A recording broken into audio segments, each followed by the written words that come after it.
સીતારામને જય શ્રી કૃષ્ણ બધાને. કેમ છો? મજામાં? તો હવે અત્યારે આપણે મળીએ છીએ નવા વિડીયો આરે.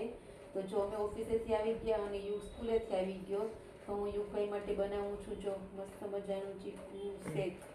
જો આમાં આપણે ગાયનું દૂધ છે, એમાં મસ્ત મજાના ચીકુ સુધારી નાખ્યા છે. એમાં થોડીક અમથી આપણે ખાંડ નાખશું, કારણ કે યુગભાઈને છે ને ખાંડ વગરનું સહેજ મોરું લાગે, તો એમાં છે ને એકાદ ચમચી હું ખાંડ નાખી દઉં અને પછી આપણે એમાં બ્લેન્ડર છે ને ફેરવી દઈશું, કારણ કે જ્યુસર મારી પાસે નથી. તો આપણે યુગભાઈને બ્લેન્ડર ફેરવીને ચીકુ જ્યુસ કરી દઈશું, ચીકુ શેક કે જ્યુસ કે જે કહીએ એ આપણે. કારણ કે યુગભાઈ સ્કૂલેથી આવ્યા હોય એટલે થાકી ગયા હોય લેસન કરીને ગરમીના, તો મેં કીધું અત્યારે બીજો બધો નાસ્તો કરવા કરતાં મસ્ત મજાનું ગરમીનું એકદમ ઠંડુ ઠંડુ ચીકુ શેક બનાવી દઉં છું એને. અને યુગને ચીકુ શેક ભાવે પણ છે.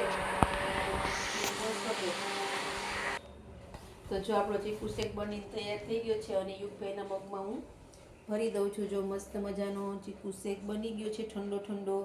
તો યુગભાઈ એમના ફટાફટ પી લેશે. તો કેવો છે આ ચીકુ શેક એની મને કોમેન્ટ કરજો, વિડીયોને લાઈક કરજો, શેર કરજો અને આપણા પેજને ફોલો કરવાનું ભૂલતા નહીં. તો હવે મળશું આના પછીના વિડીયોમાં. ત્યાં સુધી આવજો.